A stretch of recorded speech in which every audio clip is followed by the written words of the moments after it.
आज हम पढ़ेंगे गुप्त वंश के महत्वपूर्ण प्रश्न। अब देखती हूँ कहाँ तक महत्वपूर्ण प्रश्न कराती हूँ मैं। तो ये कौन सी बुक से है? ये सौरव चौबे की बुक है, आप देख सकते हो, सौरव कुमार चौबे, यहाँ से प्राचीन इतिहास की बुक है।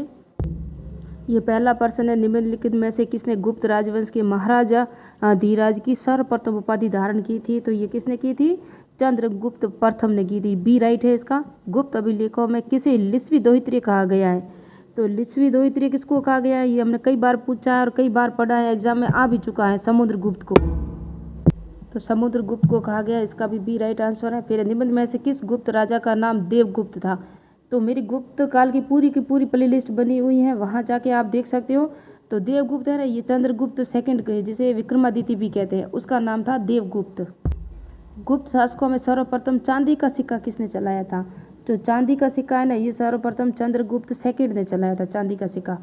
एक गुप्त लेख गणना में 61 वर्ष का है, इसे किसके राज्यकाल में गढ़ा गया था? एक गुप्त लेख गणना के 61वें वर्ष का है, इसे किसके राज्यकाल में तो गढ़ा गया था? तो इसका राइट आंसर है, किसके शासनकाल में गढ़ा गया था? तो चंद्रगुप्त सेकंड है, इसका भी चंद्रगुप्त सेकंड है ये आंसर, ये देख सकते हो, इसका भी चंद्रगुप्त सेकंड है आंसर। अधोलिखित में से कौन सा अभिलेख स्कंदगुप्त को सक्रोपम उपाधि का उल्लेख मिलता है? स्कंदगुप्त को सक्रोपम उपाधि क्यों दी गई थी, क्यों ली थी पता है आपको? इन्होंने शकों को हराया था। किसको हराया था?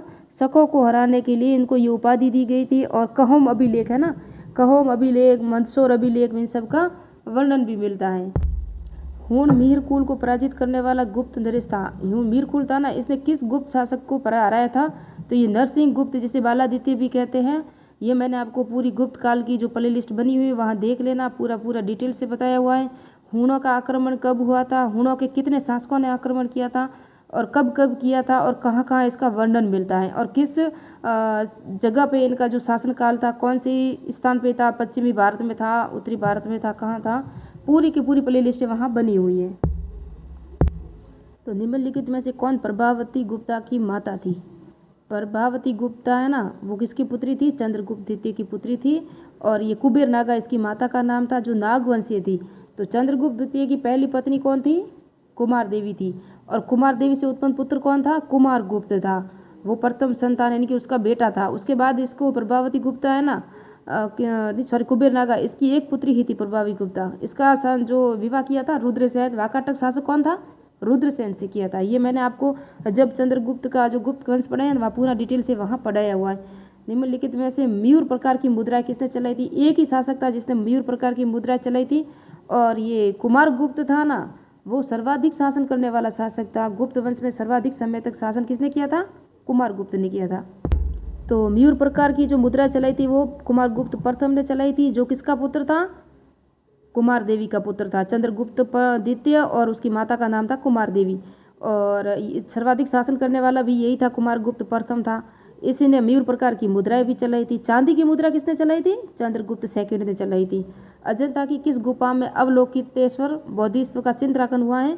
तो ये जो अजंता की जो गुफाएं हैं ना, अजंता एलोरा की सारी गुफाएं मैंने आपको वहाँ पढ़ाया हुआ है। अगर आपने मेरे वीडियो नहीं देखे तो पूरे देख लें। तो गुफा संख्या 1 है ना, उसके अंदर अवलोकितेश्वर बोधिसत्व की जो है ना चित्रांकन किया हुआ है। गुप्त अभिलेखों में सोने के सिक्कों के लिए प्रयुक्त दिनार शब्द निम्नलिखित में से किससे निकला है? तो ये लैटिन भाषा से निकला है। किस अभिलेख में समुद्रगुप्त की उपाधि परम भागवत मिलती है? तो ये है नालंदा और गया अभिलेख है ना, उसके अंदर समुद्रगुप्त की उपाधि परम भागवत मिलती है। किस अभिलेख से ज्ञात होता है कि स्कंदगुप्त ने हूणों को पराजित किया था? तो ये मैंने अभी पढ़ाया आपको। भीतरी स्तंभ लेख है ना, ये स्कंदगुप्त का ही था, और इसी ने हूणों को पराजित किया था, आपको मैंने बताया हुआ है।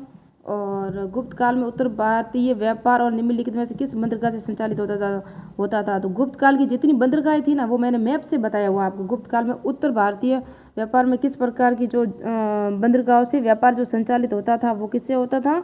तो ये मैंने पूरा समझाया हुआ है। ताम्रलिप्ति थी, एक और भड़ोच थी है ना, बैरीगाजा भड़ोच, और कल्याण भी थी, लेकिन वो सातवां शासकों के शासनकाल में थी। और ये ज़्यादातर जो व्यापार होता था बंदरगाह में, वो होता था उत्तर भारतीय व्यापार, वो ताम्रलिप्ति से होता था। जो कहाँ है ताम्रलिप्ति? वर्तमान में पश्चिम बंगाल में, जो कलकत्ता में है ना, हुगली नदी के किनारे। तो निम्नलिखित में से कौन गुप्त काल में अपनी आयुर्वेदिक विषय रचना के लिए जाना जाता है? तो ये सुश्रुत था, ये गुप्त काल में था। और जीवक था वो किसके शासनकाल में था? बिंबिसार के शासनकाल में था। अजातशत्रु बिंबिसार था ना, उस वक्त था। और चरक था वो कुषाण वंश कनिष्क के शासनकाल में था, है ना। याद रखना, ये कई बार एग्जाम में आ चुका है और ये पर्सन ये टॉपिक मैंने सारे पढ़ाए हुए हैं, इसलिए मैं बता रही हूँ। चंद्रगुप्त के 9 रत्नों में से कौन फलित ज्योतिष से संबंधित था? तो ये सपनक है ना, ये ज्योतिष से संबंधित था। सपनक, वरुचि भी था, शंकु भी था, अमर सिंह था। ये सभी नवरत्नों में शामिल थे, लेकिन ज्योतिष नहीं थे। ज्योतिष कौन था? सपनक था। तो ये चंद्रगुप्त द्वितीय है ना, उसके नवरत्न है। और नवरत्नों में ये आप देख सकते हो, यह भी एक फलित ज्योतिष था। कौन था? सपनक। और अमर सिंह कौन था? कोषागार था। चिकित्सक कौन था? धनवंतरी था। वो किसके शासनकाल में था? चंद्रगुप्त द्वितीय के शासनकाल में था। वेतालबड़ कौन था? जादूगर था। शंकु वात्सुकार था। वह कौन था? वात्सुकार। और कालिदास नवरत्नों में सबसे प्रमुख थे। वेतालबड़ जादूगर, ये बता दिया। घटपर्रक ये कूटनीतिक थे। ये सब देख सकते हो आप। ये आरपीएससी का फेवरेट प्रश्न है। सती प्रथा का प्रथम अभिलेख के साक्ष्य एरन अभिलेख से मिलता है ना।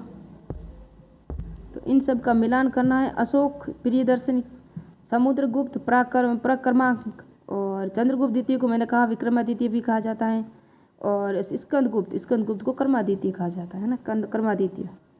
प्राचीन भारत के में सिंचाई के कर को क्या कहते थे? विदक भागम कहते थे। क्या कहते थे? विदक भागम। और उसके बाद निम्नलिखित में से साहित्य और शास्त्रीय पुस्तकों में कौन सा गुप्त काल में लिखी गई थी? कौन सी गुप्त काल में लिखी गई थी?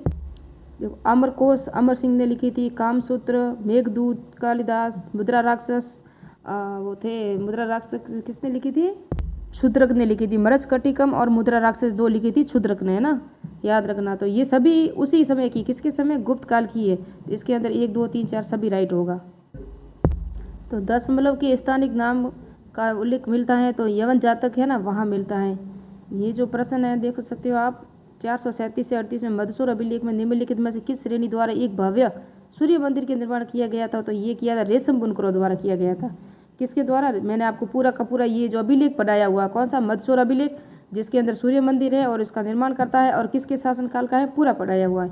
जब मैंने गुप्त काल के अभिलेख पढ़ाए थे। कायस्थ जाति का सर्वप्रथम उल्लेख किसने किया था? याज्ञवल्क्य ने किया था। ये इंपॉर्टेंट है ना, वहाँ मैंने कुछ लिखवाया है आपको। उसके बाद दास मुक्ति के अनुष्ठान का विधान सर्वप्रथम किसने किया था? दास मुक्ति के अनुष्ठान का विधान सर्वप्रथम किसने किया था? तो ये किया था नारद ने किया था। किसने किया था? नारद ने किया था। और उसके बाद एक प्रश्न इंपॉर्टेंट मैं बता रही हूँ। पर्यक पर आसीन राजा को वीणा बजाते हुए अंकित किए गए सिक्के किसने जारी किए थे? पर्यक पर आसीन राजा को वीणा बजाते हुए जो सिक्के है ना, वो किसने जारी किए थे? ये जारी किए थे कुमारगुप्त सेकंड ने, है ना। वीणा बजाते हुए अंकित किए गए थे। ये पर्यक पर आसीन है। और सिक्कों पर जो वीणा बजाते हैं वो समुद्रगुप्त का है ना, याद रखना, कन्फ्यूजन मत होना, कई बार कन्फ्यूजन हो जाते हैं हम। कुमारगुप्त के काल में लाट से 10 पुर आने वाली श्रेणी जिस वस्तु का व्यापार करती थी वो थी, कौन सी थी? लाट से। तो वो कौन सी व्यापार करती थी? वो थी रेशमी कपड़ा था। कौन सा था? रेशमी कपड़ा था। गुप्त काल में किस अभिलेख में भूमि बिक्री संबंधी विवरण दिया गया है? तो बेग्राम ताम्रपत्र, भीतरी स्तंभलेख जूनागढ़, तो दामोदरपुर ताम्रपत्र है ना। ये 3 ताम्रपत्र थे जो बंगाल से मिले थे। कौन कौन से मिले थे वो देख लेना। एक बेग्राम है, एक दामोदरपुर है। और मेरे वीडियो देखोगे तभी पता चल जाएगा आपको कि मैंने तीनों बताया था। और वो तीनों एकमात्र राजा थे गुप्तकालीन, उसके भारत से बाहर यानी कि बंगाल में मिले थे उसके ताम्रपत्र। प्रणदत्त को किसने सौराष्ट्र का प्रांतिपति बताया था? तो रुद्रादमन ने, जो शक सत्रप था और जूनागढ़ अभिलेख के द्वारा, और इसने संस्कृत भाषा को संरक्षण प्रदान किया था। और मैंने बताया था आपको कि जूनागढ़ अभिलेख में 4 राज्यपालों का उल्लेख है, 4 ही शासकों का उल्लेख है। और किस किस का वर्णन है वो देखना, अशोक का और चंद्रगुप्त द्वितीय वगैरह किन किस का वर्णन है पूरा, अगर मेरे अभिलेख देख लेना। और समुद्रगुप्त से समय कांची का राजा कौन था? ये परीक्षा में पता नहीं किस एग्जाम में मैंने प्रश्न देखा है, इसलिए मैं बता रही हूँ। मैं वही प्रश्न ले रही हूँ जो पूर्व एग्जाम में मैंने भी कहीं कहीं देखे हुए आए हुए। तो ये है ना, ये विष्णुगुप्त था। कौन था? ये विष्णुगुप्त था, जो कांची का राजा था, जिस समय समुद्रगुप्त का समय कांची का राजा था। गुप्त काल में स्वर्ण रजत सिक्कों का अनुपात 1:16 था। ये कई बार एग्जाम में रिपीट भी हो चुका है। गुप्त को युग में सोने के सिक्कों को किस नाम से जाना जाता था? तो गुप्त युग में सोने के सिक्कों को किस नाम से जाना जाता था? तो ये हमने कई बार भी पढ़ा है, दिनार है ना, दिनार, उसको सोने का सिक्का कहा जाता था। गुप्त युगीन लेख जिसमें भूमि अनुदान का उल्लेख हुआ है वो है भीतरी स्तंभ लेख। कौन सा है? भीतरी स्तंभ लेख, ये राइट है इसका। अब हम मिलेंगे नेक्स्ट पार्ट में। और अगर आप कहोगे अगर वीडियो पर अच्छा कमेंट और अच्छा देखोगे तो और मैं वीडियो आपको गुप्त काल, मौर्य काल, हर्षवर्धन काल, प्राचीन इतिहास के सारे प्रश्न उत्तर आपको मैं कराऊंगी जो पूर्व एग्जाम में लगभग आ चुके हैं। एक और प्रश्न करवा लूँ जो कई बार एग्जाम में थोड़ा सा मैंने देखा हुआ है। किस ग्रंथ में विधवा को पुनर्विवाह की अनुमति दी गई थी? तो ये नारद स्मृति ग्रंथ है। अब मिलते हैं नेक्स्ट पार्ट में, नेक्स्ट वीडियो में। अगर आपने मेरा वीडियो लाइक करिए, कमेंट करिए, शेयर कीजिए। मेहर टीचिंग चैनल को, मेहर टीचिंग टेलीग्राम चैनल को भी ज्वाइन कीजिए। और अगर आपको ऐसे ही वीडियो प्रश्न उत्तर के ही चाहिए तो मैं और काफ़ी प्रश्न उत्तर यहाँ से गुप्त काल के, मौर्य काल के सारे दे दूंगी। तो ये पार्ट फर्स्ट था जो गुप्त काल के प्रश्न उत्तर हैं। मिलते हैं नेक्स्ट पार्ट में। जय हिंद, जय भारत।